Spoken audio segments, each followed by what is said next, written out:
Ayan, magandang araw po mga ka-DM. Muli naman po tayong magbabalik para sa ating episode 4 at ngayon po ay babasahin naman natin ang salita ng Diyos para sa ating daily meditation. Magandang araw po mga ka-DM at welcome po sa DM Vlog. Binabati ko po kayo ng isang mapagpalang araw sa pangalan po ng ating Panginoon Hesus. Sabi po ng salita ng Diyos mga ka-DM, mapalad ang taong hindi nakikinig sa payo ng masama at hindi sumusunod sa masama nilang halimbawa.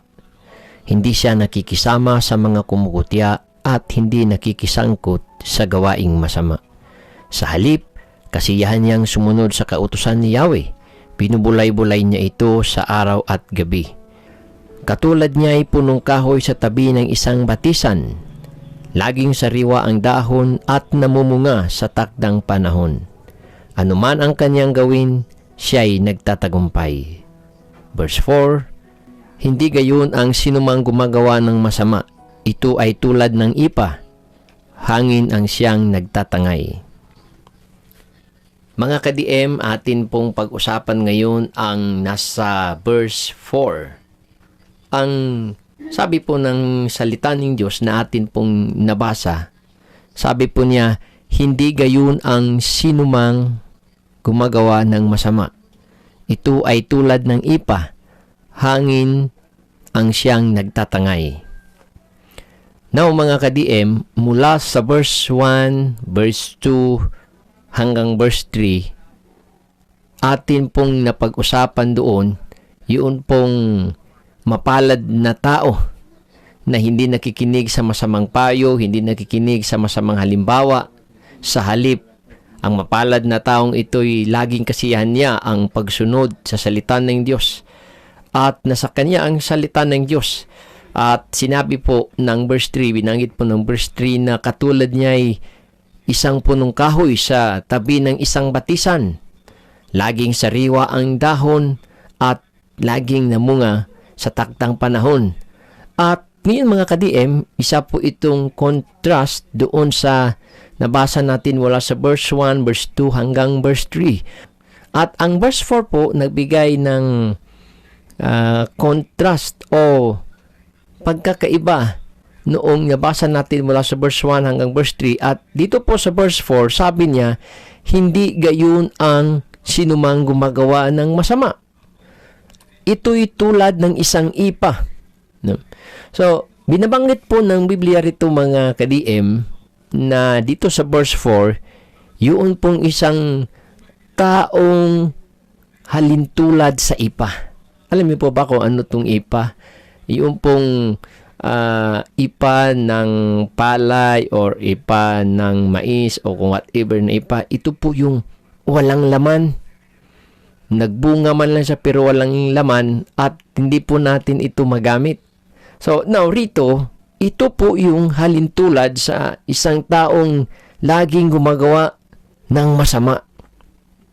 Ito ay tulad ng ipa, hangin lamang po ang tumatangay rito. Now mga ka-DM, ang ipa kung ating pong pag-usapan, tunay pong walang laman, hindi magamit, hindi mapakinabangan.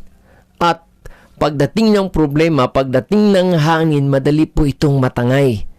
Saan man ang hangin, doon din po ito sila. Kung saan po ang offer ng mundo, doon din po ito. Ito pong ipang ito kasi walang laman. Hindi nag-uugat doon sa salita ng Diyos. Hindi lumalago doon po sa salita ng Diyos. Kaya nga pagdating ng panahon, pagdating ng hangin, madali lamang po itong matangay. Kaya mga ka-DM, sa atin pong nabasa, dalawang klaseng tao po ang hinahalin tulad ng Biblia. Isa po yung katulad ng punong kahoy at isa rin po itong katulad ng ipa. Now, mamili po tayo. Saan ba tayo banda rito sa dalawa? Tayo ba yung katulad ng isang punong kahoy na laging sariwa ang dahon, laging nadidiligan, at sa takdang panahon laging mamunga? O katulad po tayo ng ipa na madaling matangay ng hangin? Kaya mga ka-DM, sa panahon po natin ngayon, kung titingnan po natin ang mga social media, lalo na po papalapit na ang ating midterm election, naway hindi po yung tayo ang ipa. Kung saan ang hangin, doon naman po tayo. Naway tayo po yung punong kahoy na laging nadidiligan ng salita ng Diyos. Ibig sabihin, meron po tayong prinsipyo, meron po tayong kinatatayuan, meron po tayong foundation na salita ng Diyos. Kaya hindi po tayo basta-bastang matangay na kung anong klaseng hangin na makatangay sa atin. Kaya mas mahalaga sa bawat tao, bawat Pilipino o kung sino ka man, anumang estado mo sa buhay, pinakamahalaga rito mga ka-DM, yung pong meron tayong salita ng Diyos. Para hindi po tayo yung taong katulad ng ipa na madaling matangay ng hangin. So marami po tayong nakitang ganyan, nakikilalang ganyan, pero naway hindi po tayo magiging isang ipa, kundi tayo yung katulad ng punong kahoy sa tabi ng batisan. Kaya ano pong sikreto rito mga ka-DM para magiging isang punong kahoy? Wala pong ibang mga sikreto maliban na lamang sa salita ng Diyos. Ang sikreto po ng lahat ng ito, yung pong salita ng Diyos bilang ating pundasyon, ilagay po natin sa ating daily meditation.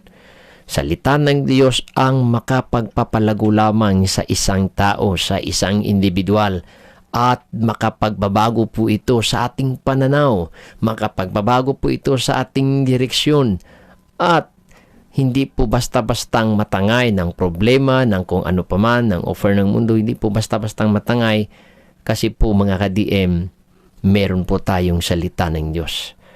Kaya nga, from verse 1, verse 3, yung pong binanggit ng Biblia, yung isang mapalad na tao. Pagdating niya sa verse 4, iba na rin po yung binanggit ng Biblia. Yun pong description ng isang taong laging masama ang kanyang ginagawa. Kaya katulad po yun ng ipa na hindi po magamit, na hindi po mapakinabangan. Katulad po ng ipa na madaling matangay ng hangin. Kaya mga ka-DM, naway sa ating daily meditation ngayong araw ay magbigay po sa atin ng magandang pangunawa, pananaw. Magpili lang tayo sa dalawa. Katulad ba ng isang punong kahoy sa tabi ng batisan, o katulad po tayo ng ipa na madaling matangay ng hangin. Kaya mga ka-DM, naway tayo po ay patuloy na pagpalain ng Diyos, at tayo po'y iingatan niyang lagi. At naway tayo po ay laging nakaangkla sa pundasyon, yung pong salita ng Diyos.